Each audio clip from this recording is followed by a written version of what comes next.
Bienvenue à vous qui m'écoutez dans cette série intitulée « Les messages du psy ». Je m'appelle Grégory et vous l'aurez probablement deviné, je suis psychologue. Que voulez-vous, nul n'est parfait. Dans ce programme, je vous propose des messages en format court qui, je le sais, ont la capacité de transformer votre vie et de vous redonner du pouvoir dans un quotidien souvent stressant et oppressant. Alors, prêt à changer votre vie ? C'est parti ! Vous avez un nouveau message. Faire une bonne petite sieste au creux de l'après-midi. On en rêve tous ou presque. S'octroyer un moment tranquille, peinard, isolé des tumultes du monde et des autres. Le bonheur en somme. Mais bon, je sais ce que vous allez me dire. Faire la sieste, c'est très bien pour les vacances, mais c'est totalement incompatible avec mon rythme de vie au quotidien. Entre le boulot, la maison et les activités des gosses, j'ai vraiment pas le temps de roupiller. En plus, les fois où j'ai essayé de me poser quelques minutes, je n'ai pas réussi à m'endormir. Alors à quoi bon ? Ce à quoi je vous réponds oui, vous avez raison. Sieste et vie quotidienne ne s'accordent pas forcément très bien. Toutefois, j'aimerais, si vous êtes d'accord, aborder le sujet de la sieste sous un angle spécifique, celui de la science. En effet, ce que les chercheurs nous apprennent sur la sieste est tellement contre-intuitif qu'il m'apparaît important qu'un maximum de personnes puissent avoir connaissance de leurs conclusions, histoire peut-être de faire évoluer quelques habitudes. Et pourquoi pas, vous donner envie de pratiquer l'art de la sieste. Et pour commencer, je vous propose un petit focus sur le sommeil et ses vertus générales. Bien sûr, vous n'allez pas tomber à la renverse si je vous annonce que le sommeil est, avec l'alimentation et la respiration, une pratique vitale dont votre corps et votre esprit sont incapables de se passer bien longtemps. D'ailleurs, quelques expériences de privation de sommeil ont montré des conséquences importantes sur la santé des personnes concernées.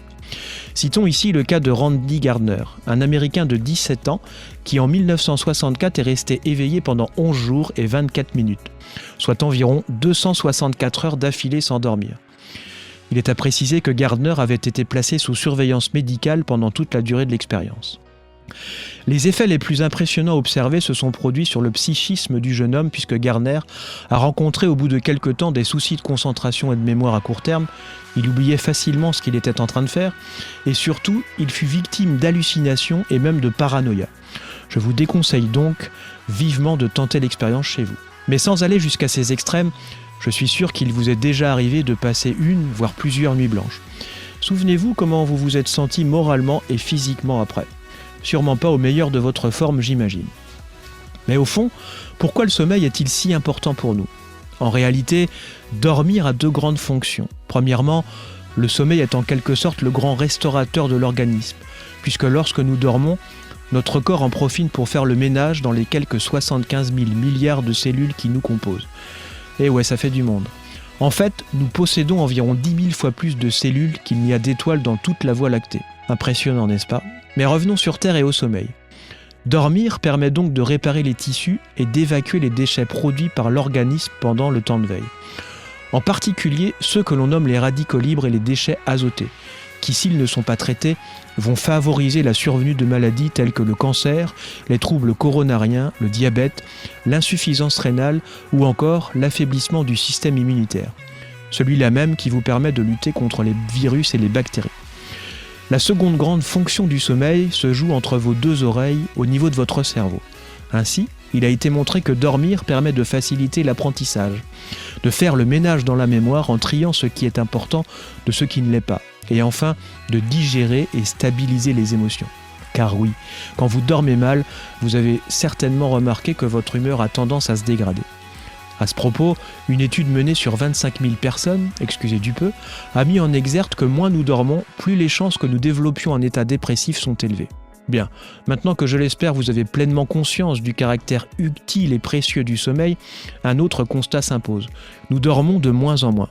Les chiffres parlent d'eux-mêmes, puisqu'en 1985, en France, un adulte dormait en moyenne 8h37 par nuit, alors qu'en 2024, ce même adulte ne compte plus que 6h42 de temps moyen de sommeil. Et oui, 1h55 de perdu en près de 40 ans. Ce n'est pas rien. Arrivé à ce stade, il serait légitime que vous vous posiez cette question. Ok, maintenant qu'on sait que le sommeil est important et que nous dormons de moins en moins, comment fait-on pour se réconcilier avec son oreiller ? Et surtout, c'est quoi le lien avec la sieste ? Soyez rassurés, j'y arrive. En fait, ce que nous apprennent les scientifiques, c'est que, contrairement à ce que l'on pourrait penser, la sieste constitue une arme redoutable pour contrer les difficultés et les carences de sommeil.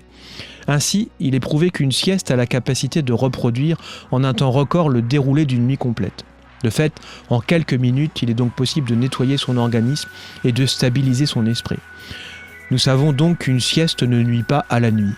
Ouais, je vous laisse quelques instants pour intégrer cette réflexion magnifique dont je suis très fier. Plus clairement, ce que je veux dire par là, c'est que la pratique de la sieste, réalisée de manière stratégique, ne vous empêchera en aucun cas de dormir le soir venu. C'est même tout le contraire, puisqu'il a été montré que la sieste permettait de régulariser un rythme veille-sommeil anarchique.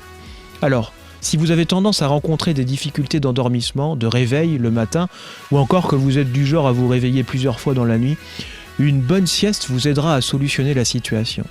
Enfin, sur les intérêts de la sieste, sachez également que cette dernière est l'allié de votre énergie, puisqu'après avoir roupillé quelques minutes, vous aurez rechargé vos batteries et serez à nouveau en pleine possession de vos moyens physiques, intellectuels et émotionnels en vue d'aborder la fin de journée. Mais comment pratiquer l'art stratégique de la sieste et profiter pleinement de tous ses bénéfices ? Voici quelques conseils. D'abord, le meilleur moment pour s'envoyer un petit roupillon est situé selon les scientifiques entre 13h et 15h. Cela laisse de la marge. Grosso modo, l'idéal est de se poser après le repas du midi. Point important, ne démarrez jamais une sieste moins de 6 heures avant votre heure de coucher. Vous risqueriez dans ce cas, et uniquement dans ce cas, de nuire à votre sommeil nocturne. Ainsi, si vous avez l'habitude de vous mettre au lit vers 22h, le dernier délai pour terminer votre sieste sera 16h. Concernant le timing, sachez qu'il existe 3 types de siestes qui auront leurs bénéfices et leurs inconvénients selon votre situation du moment. Premièrement, la sieste de 10 minutes, qui va avoir l'avantage de ne pas générer d'inertie au réveil et de redynamiser vos performances pendant les 2 heures consécutives à sa réalisation. L'inconvénient majeur de ce type de sieste est qu'elle ne vous permettra pas de récupérer le sommeil en retard si vous en avez. Toutefois, elle sera bonne pour vous aider à mieux dormir la nuit suivante, comme je l'évoquais précédemment. Le deuxième type est la sieste de 20 à 30 minutes, qui vous permet de disposer d'un sommeil réparateur et qui agit, elle, sur la dette de sommeil. En plus, ce type de sieste vous assurera une énergie suffisante pour les 4 à 5 heures qui la suivent, sans générer une trop grande inertie au réveil.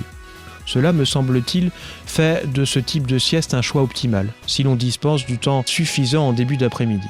Enfin, on trouve la sieste d'1 heure et plus qui, à mon sens, ne doit être pratiquée qu'en cas de lourde dette de sommeil.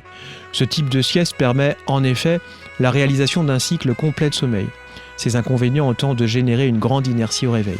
C'est-à-dire que vous allez vous sentir un poil dans le coltard pendant un long moment encore après la fin de votre sieste. Pour la position, préférez la station allongée, c'est le must. Si cela n'est pas possible, la version assise est également envisageable en veillant à ce que votre nuque soit bien maintenue. Enfin, entraînez-vous. En effet, comme toute chose, la sieste demande un petit temps d'habituation du corps et il est normal de ne pas parvenir à s'endormir rapidement au début de votre pratique si vous n'y êtes pas habitué. Alors, ne vous mettez pas la pression à dormir si la sieste est un nouveau monde pour vous. Au début, contentez-vous de prendre un moment pour vous poser même si vous restez éveillé. Avec le temps, vous verrez, cela viendra et vous aussi, vous pourrez vous évader dans les bras de Morphée et bénéficier des formidables pouvoirs de la sieste. Sur ces éléments qui, je le sais, ont le pouvoir de changer votre vie, j'en arrive au terme du message du jour. J'espère qu'il vous a plu. Je vous remercie sincèrement pour votre attention et vous donne rendez-vous dans un prochain message du psy.